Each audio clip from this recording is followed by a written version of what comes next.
Hi, I'm Thomas, and CEO and co-founder of Rovenso. And at Rovenso, we make big, agile rovers that go into challenging environments. And when I say big, I mean heavy. Think of 500 pounds up to 1 ton. Why we do that? Because every day, you've got people that risk their life in harsh environments. There are firefighters, there are rescuers. Sometimes it's just guys that decided to stay on the spot to get the job done. And tomorrow, very cool humanoid robots will help us in these tasks. But you've seen the news. We might wait 10 to 20 years. It's simply still too complex, too costly. So let's go back to real world.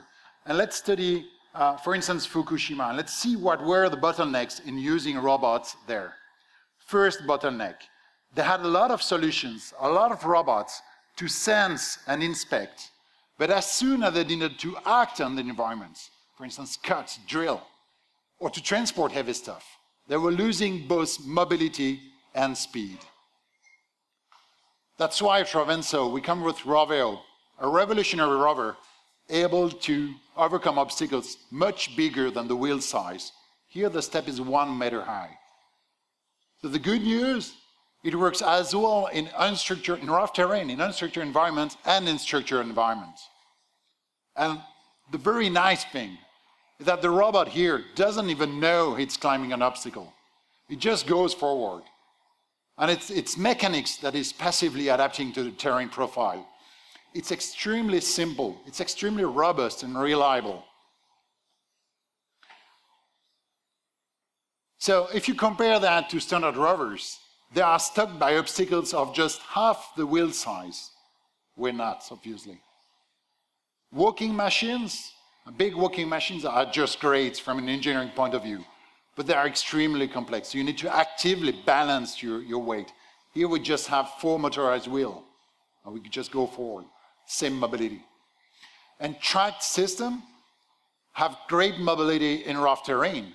But when it's about transporting heavy stuff, you're just spending all your energy on the ground. You can see that. So second bottleneck. First bottleneck was mobility. Second bottleneck, it's still difficult today to remote control a robot, to teleoperate a robot.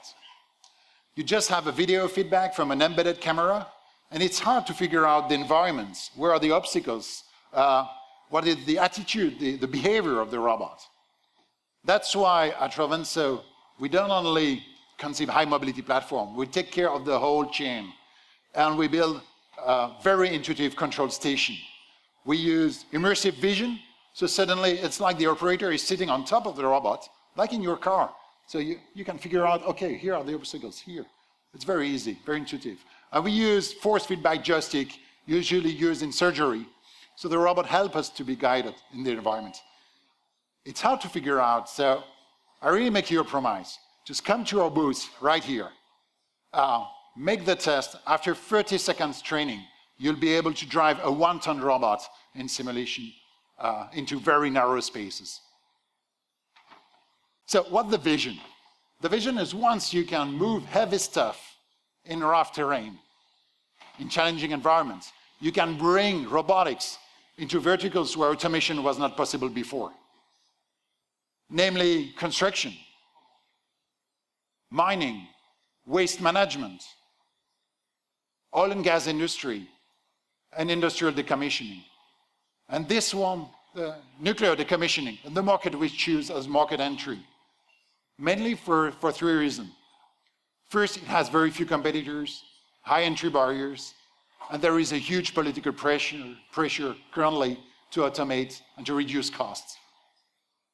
And obviously, we're catering for an aging population of nuclear power plants. More than half are 30 years old. So it all started in 2014 with much more than this, a patent application. The same year, we built simulations, physical simulations of 1-ton rovers, a small-scale prototype to validate the mobility and the energy efficiency, as well as several generations of a control station. And there we landed at HAX in Shenzhen, building from scratch a full-size prototype, full-size version of the robot. And that, one day before the presentation there, the very first mile of the robot in the street of Shenzhen at 4 a.m., I guess. Not that much traffic at that time. And it's pretty impressive. You think we did that from scratch in less than 4 months, a little bit more than 3 months. And that the very first step, a little step at a time. Thank you for the team. They were able really to deliver an incredible performance. We've got experience in startup, in industry, and we come from one of the best schools in robotics in the world. So, if you want to bring robotics for automation what not possible before, join us. We're raising funds. Thank you very much.